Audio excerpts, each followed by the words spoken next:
Hi, and welcome to STEM Stories with Mr. Ewing.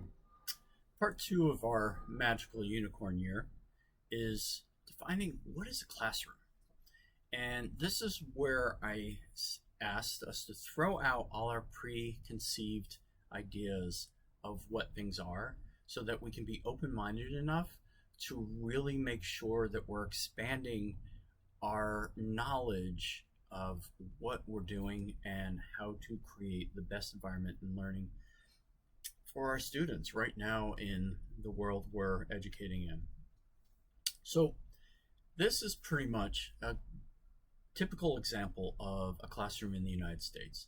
Um, Desks are arranged in different order depending on the space of your classroom, and we usually have one or two teachers, educators in the classroom, um, leading the learning or inspiring the learning.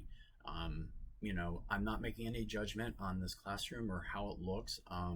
Everybody's classroom is so completely different, and how you set it up and how you arrange it and everything is completely up to you. And I think everybody has to find that special place where their classroom is their classroom for them.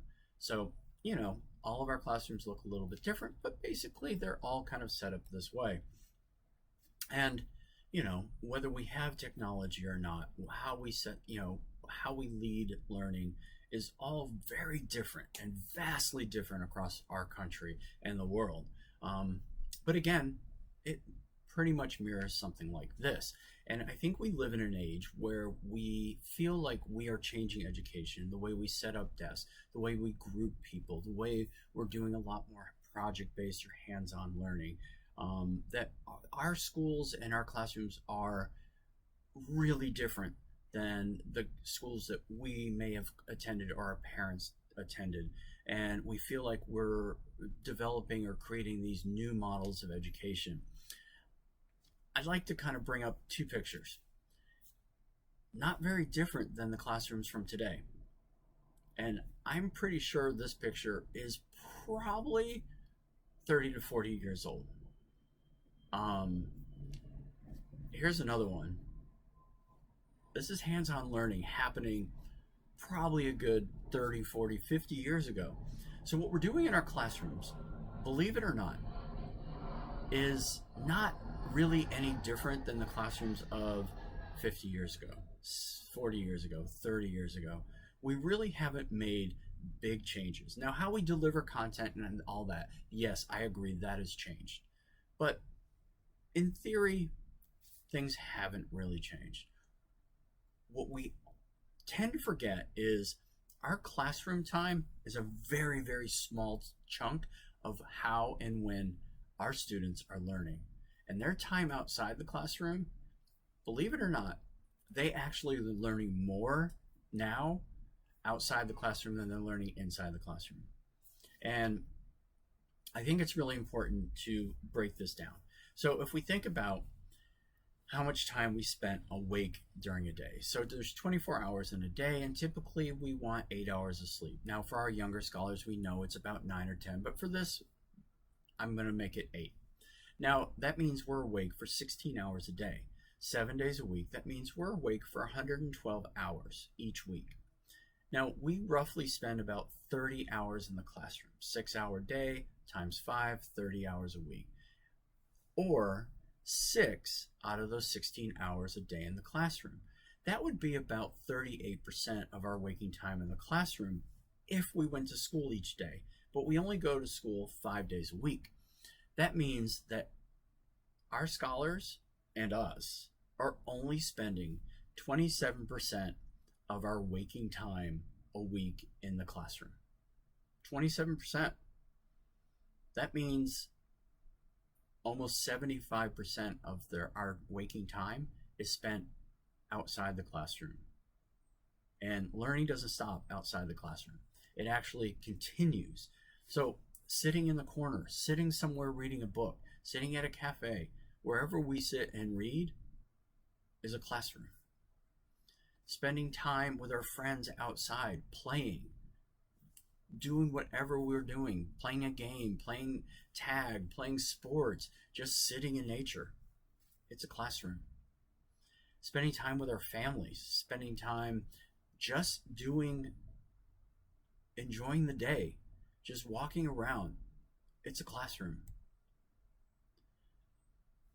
Most importantly, especially for our older scholars, but even our younger scholars, the time they spend with each other, they're actually learning more from each other than they are learning from us. And I know that hurts as an educator, that we think that they could actually be learning more from each other than learning from us, but it's true. They actually are spending more time with each other than they spend with us if it's only 27%. Now, a lot of people are very frustrated that this possibly could not be a classroom. Again, this is where we need to throw out our ideas and our preconceived ideas of what's best, because this is the reality. There was a time where kids didn't even get to go to school. They learned at home, and then we put them in classrooms, and all of a sudden we decided this was the best way to learn. But if we're from a generation that this environment is part of our normal day, and I hate not too crazy about the word normal, but if this is it, if this is the tool that they're comfortable with, embrace it. They're okay with this being a classroom. This is how they communicate outside the classroom. So embrace it and make it part, and make it a strong part, and take ownership of it, and we'll all be the better for it, because this generation has grown up with a device in their hand, whether it's a phone, a tablet, a computer. They are technically wired for technology. This is part of their world. We need to embrace it. We don't need for them to not embrace it. It's already there. So let's harness the power of that tool and really step up and make it an integral part of their learning experience. We need to step into their world. They need to not step into our world.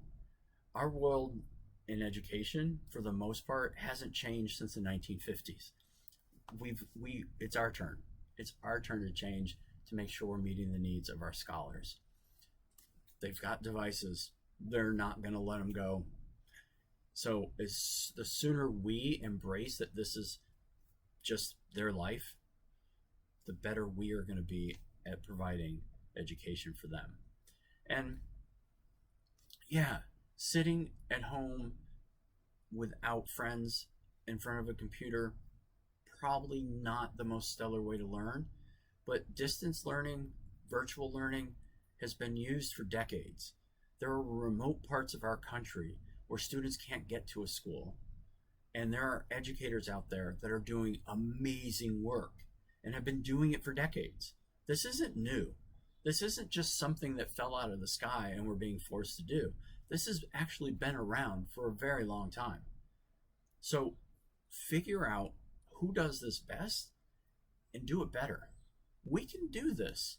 We can make excellent learning experiences for our scholars, no matter where they are, if we embrace it.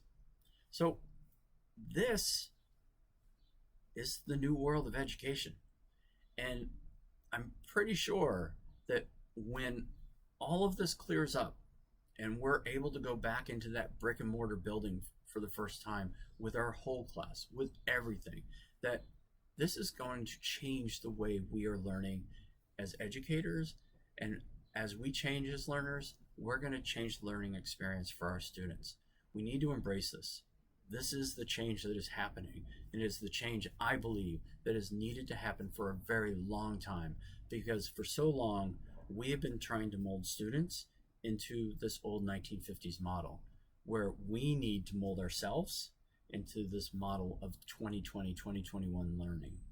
We need to embrace our world and be part of that magical unicorn year.